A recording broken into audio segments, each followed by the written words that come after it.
Setelah sempat beredar viral, aksi perundungan dilakukan sejumlah siswa di media sosial. Ini korban dilarikan ke rumah sakit dalam kondisi lemah dan mulut mengeluarkan busa, pemirsa. Kepolisian Polsek Kota Utara Gorontalo berhasil mengungkap penganiayaan terjadi dipicu lantaran korban ini mengajak berkelahi kepada para terduga pelaku perundungan. Dari hasil pemeriksaan sementara, jadi korban berinisial ARD dan 4 rekannya bersama-sama membeli minuman keras atau minuman beralkohol. Pertikaian berujung perundungan yang terjadi akibat korban yang sudah dalam keadaan mabuk mengajak siswa lainnya untuk berkelahi. Sejumlah rekannya yang kesal dengan korban langsung menganiaya korban dengan sejumlah pukulan ya, yang kemudian juga korban disiram dengan air. Bukan hanya itu, pihak kepolisian juga mengungkap tidak benar adanya paksaan terhadap korban untuk mengkonsumsi minuman keras. Pesta miras dilakukan oleh para pelaku dan korban kerap dilakukan bersama-sama.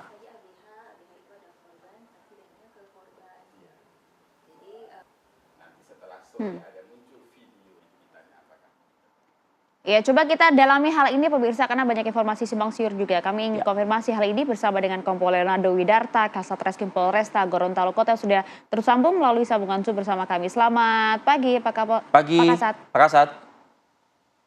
Selamat pagi Pak, selamat pagi Mbak. Ya, Pak, kami ingin tahu terlebih dahulu sebenarnya kronologis seperti apa, Pak? Nah, untuk kronologisnya terhadap kejadian ini perlu kami jelaskan terlebih dahulu bahwa ini bukan kasus perundungan, tapi kasus penganiayaan. Yang mana dari 4 pelaku ini dan 1 korban memang sudah beberapa kali mengkonsumsi miras di belakang sekolah. Nah, untuk kronologisnya, 4 pelaku ini hendak minum minuman keras di belakang rumah. Nah, mereka di belakang sekolah, di belakang sekolah, dan mereka patungan untuk biaya beli minuman. Minuman itu jenis bir bintang.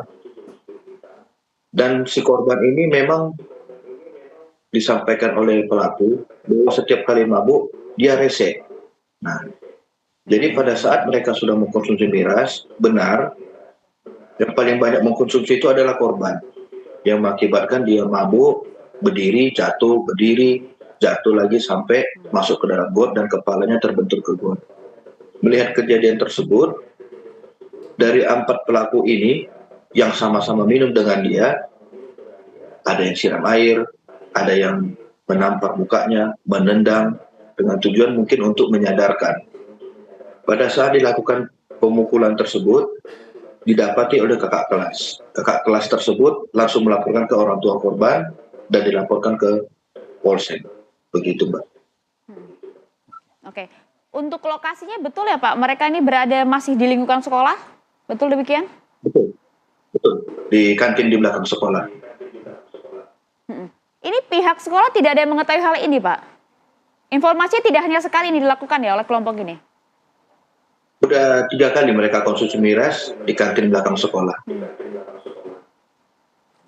Apakah memang pada saat pihak polisian melakukan pemeriksaan ya sejumlah saksi, memang tidak ada penjagaan, pengawasan guru kah atau penjaga sekolah di lingkungan sekolah tersebut, Pak?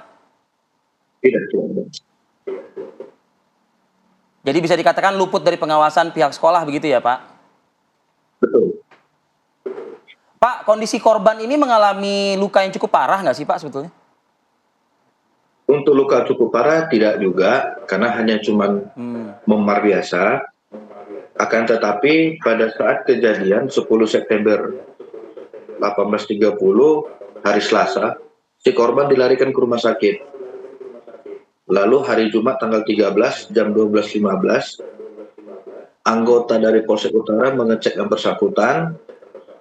bersangkutan sudah bisa pulang. Okay. Nah, baru kemarin malam baru bisa kami minta keterangan, baru bersedia. Oke, baik. Ini kan dilakukan oleh siswa ya, Pak ya. Tentu jangan menjadi contoh juga untuk yang lainnya. Kami mohon himbauan, Pak, silakan. Kepada orang tua untuk lebih mengawasi anaknya. Sepulang sekolah dipantau jamnya pulang jam berapa, dan dari pihak sekolah pun untuk lebih memperketat pengawasan di lingkungan sekolahnya. Kasus ini berlanjutkah, Pak? Atau ada kata damai begitu? Kalau lanjut, pasal hukum, konstruksi hukumnya seperti apa, Pak? Untuk posisi kasus tetap kita lanjut sesuai prosedur. Tindakan kita yang sudah kita lakukan, menerima dan membuat laporan polisi, menghubungi keluarga korban untuk hadir di pihak sekolah, melakukan klarifikasi terhadap pelaku, berkoordinasi dengan Peksos sama Bapas karena ini masalah anak. Baru pasal yang kita sangkakan yaitu pasal 80 ayat 1 junto pasal 76C Undang-Undang RI nomor 17 tahun 2016 tentang penetapan peraturan pemerintah pengganti Undang-Undang RI nomor 1 tahun 2016 tentang perubahan kedua atas Undang-Undang RI nomor 23 tahun 2002 tentang perlindungan anak, yang mana dengan ancaman hukuman 3 tahun 6 bulan. Oke, ini semoga bisa menjadi efek jerah dan juga pelajaran penting ya bagi mereka ya. Terima kasih banyak Kompol Renaldo Widarta, Pak Kasat Reskrim Polresta Polresta Gorontalo Gorontalo Kota. Terima kasih, Pak. kasih.